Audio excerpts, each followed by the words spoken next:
L'appel de la steppe réunit des poèmes dont la Mongolie est le centre nomade, empire du vent et des chevaux, des loups et des hommes libres.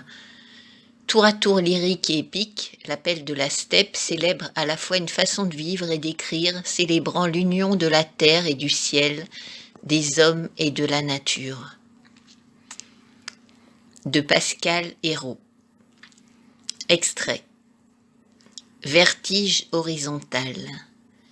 Ici, tu peux aller où tu veux, le ciel et la terre sont sans limite.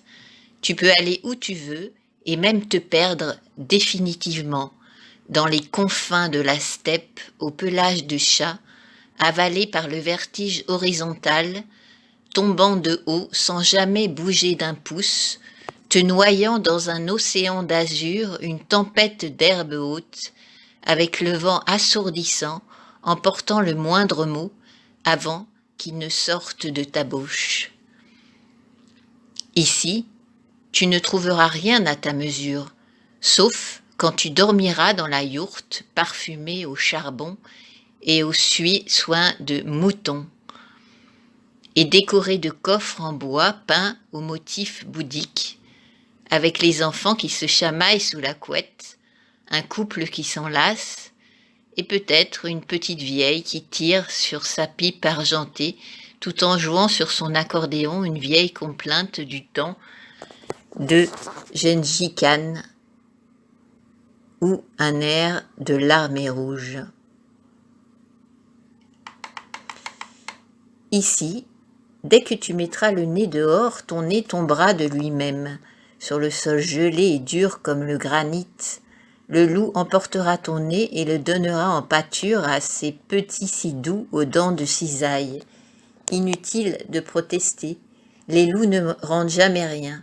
Inutile de crier, la nature ne comprend pas ton langage.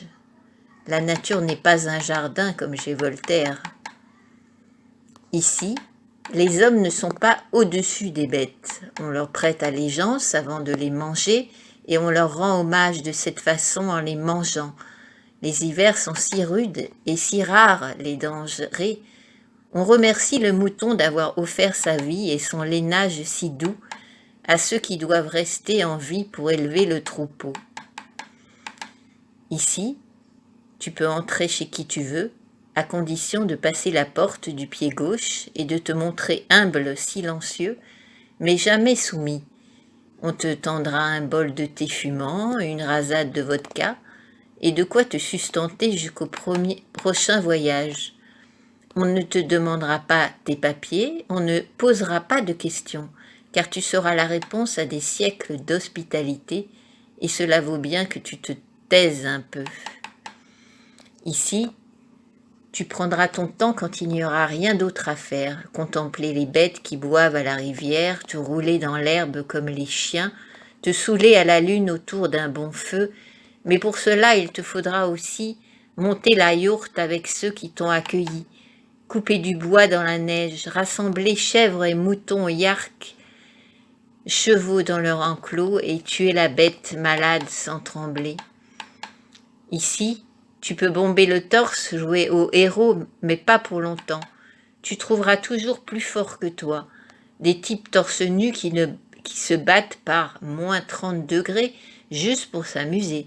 Des biqueurs aussi mal embouchés que des Hells Angels, des hordes de loups qui en voudront à ta jolie parka, achetée rue des Écoles aux vieux campeurs, le paradis des aventuriers parisiens.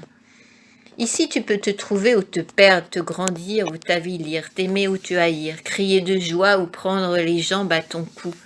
Ce pays n'est pas à ta hauteur. Il n'aime pas les faibles, les esclaves de la vie bien rangée et du confort moderne qui finit par tuer la vie, qui est puissance, force, volonté, et dont se détournent toujours ceux qu'anime l'esprit chagrin du ressentiment.